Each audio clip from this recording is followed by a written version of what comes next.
اعوذ باللہ من الشیطان الرجیم بسم اللہ الرحمن الرحیم۔ آج ہم 10ویں ریکارڈنگ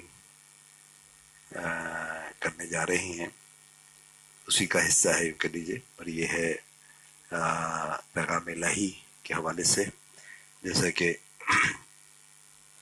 اب تک ہم اس کتاب پیغام الہی کو چاہتے ہیں کہ لوگوں تک پہنچے، اور جس طرح ہم نے اسی کاپی سینڈ کی ہیں اس طرح سے ویڈیوز۔ تو میں شروع کرتا ہوں جہاں سے ہم نے سلسلہ پچھلی دفعہ ختم کیا تھا۔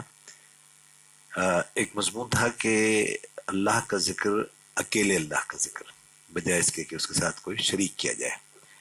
یہ نہیں ہونا چاہیے شریک کرنے کا سلسلہ، بلکہ خالص اللہ کا ذکر ہونا چاہیے۔ تو یہاں پر یہ فرمایا کہ یہی مضمون سورہ زمر جو کہ 39 ہے کہ آیت نمبر 45 میں ہے، جب اکیلے اللہ کا ذکر کیا جاتا تھا تو ان کے دل نفرت کرنے لگتے تھے جو آخرت کا یقین نہیں رکھتے، اور جب اس کے سوا اوروں کا ذکر کیا جاتا تو دل کھل کر خوش ہو جاتے تھے۔ غیر اللہ کو اللہ کے نام کے ساتھ پکارنے کی توجہ کے لیے لوگ انسانوں کے درمیان انسان کی سفارش سے نکالتے ہیں، جبکہ اللہ کو کسی واسطے اور حوالے کی نہ صرف ضرورت نہیں بلکہ وہ تو اس بات کو سخت ناپسند فرماتا ہے۔ سورہ کہف جو کہ 18ویں سورت ہے، آیت نمبر 52 دیکھیے۔ میں ارشاد فرمایا کہ جس دن وہ فرمائے گا کہ تمہارے خیال میں جو میرے شریک تھے انہیں پکارو، یہ پکاریں گے لیکن ان میں سے کوئی بھی جواب نہ دے گا۔ ہم ان کے درمیان ہلاکت کا سامان مہیا کر دیں گے، اور گناہ گار جہنم کو دیکھ کر سمجھ لیں گے کہ وہ اس میں ہی میں جھونکے جانے والے ہیں، لیکن اس سے بچنے کی جگہ نہ پائیں گے۔ اللہ تو دلوں کا حال جانتا ہے، وہ تو شہرت سے زیادہ قریب ہے۔ سورہ کہف 50 آیت 16۔ تو کیا جس نے پیدا کیا وہی نہیں جانے گا؟ سورہ فاتحہ میں فرمایا کہ ایاک نعبد و ایاک نستعین، کہ اللہ پاک ہم آپ ہی کی عبادت کرتے ہیں اور آپ ہی سے مدد مانگتے ہیں۔ اور کیا آپ نے کہ آپ سے بھی نہیں بلکہ آپ سے ہی مدد مانگتے ہیں۔ یہ وہ صورت ہے جس کے بغیر کسی نماز کی کوئی رکعت مکمل نہیں ہوتی، اور ہم خود اپنی زبان سے اقرار نہ جانے کتنی دفعہ دہراتے ہیں،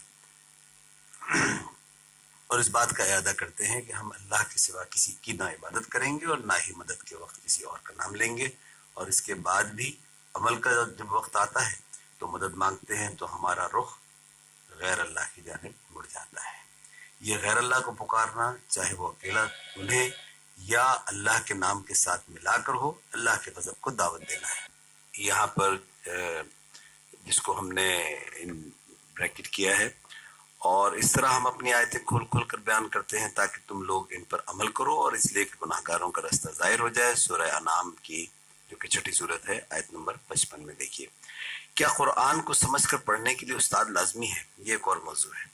ہم یہ سمجھتے ہیں کہ کیونکہ ہم نے اپنے بزرگوں سے سنا ہے کہ ہم اس بات کے عادی بھی ہو چکے ہیں کہ سنی سنائی باتوں کو نہ صرف دل سے قبول کر لیتے ہیں بلکہ کبھی اللہ کی کتاب کو اٹھا کر اصل حقیقت کو ڈھونڈنے اور سمجھنے کی جد و جہد ہی نہیں کرتے، اور اس کی وجہ بھی شاید بزرگوں سے چلی آنے والی وہ بات ہے کہ قرآن کو سمجھنے کے لیے 12 علوم ہیں جن پر عبور ہو، اور اس کے بعد بغیر کسی علم والے اور بزرگ کے نہیں سمجھا جا سکتا، نہیں تو گمراہ ہو جاؤ گے۔ ہماری نظر میں یہ شیطانی بات سچ ہے، جبکہ سچ وہ ہے جو قرآن اپنے بارے میں سورہ قمر جو کہ 54 سورت ہے میں 4 دفعہ دہرا کر بیان کرتا ہے کہ ہم نے قرآن کو آسان بنا دیا ہے کہ کوئی ہے کہ سوچے سمجھے۔